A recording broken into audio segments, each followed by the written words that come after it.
welcome to the Amateur Austenite. My name is Frances Duncan. I am an author and the founder of the Jane Austen Society of New Zealand. Ordinarily, this is where I introduce my guests, but I don't have one today, so instead of talking about Pride and Prejudice, which my sister is upset that I did an episode without her and she's missing out, I am going to read a review of What Kitty Did Next, which is a book that my mother is reading right now that I read in January last year. So What Kitty Did Next. The last we hear of Kitty Bennet in Pride and Prejudice is that she spent the chief of her time with her two elder sisters in society so superior to what she had generally known. Her improvement was great.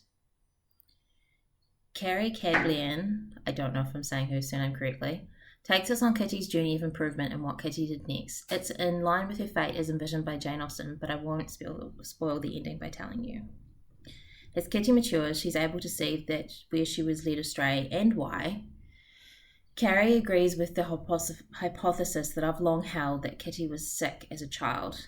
Lydia was not only the stronger character, but also the stronger sister. In this book, Lydia remains a force to be reckoned with that threatens Kitty's peace and enjoyment, putting her on her guard. It's a shame Lydia is never allowed to grow up, not in the epilogue to Pride and Prejudice, or generally in fanfiction either.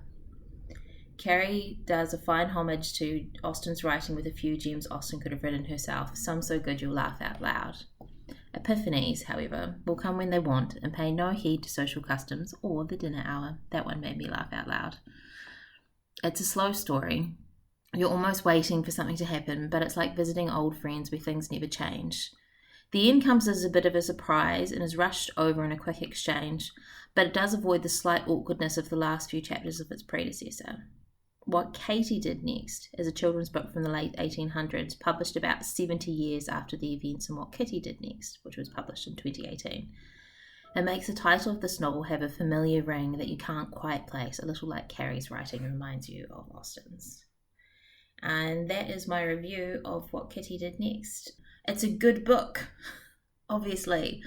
I'd love if you'd read it and let me know what you think. As always, thank you for listening. You can find me at francesduncanwrites.com, which is where you can find that review. And you can also find me on Twitter at frances_duncan. Thank you for listening, and I wish you happy reading.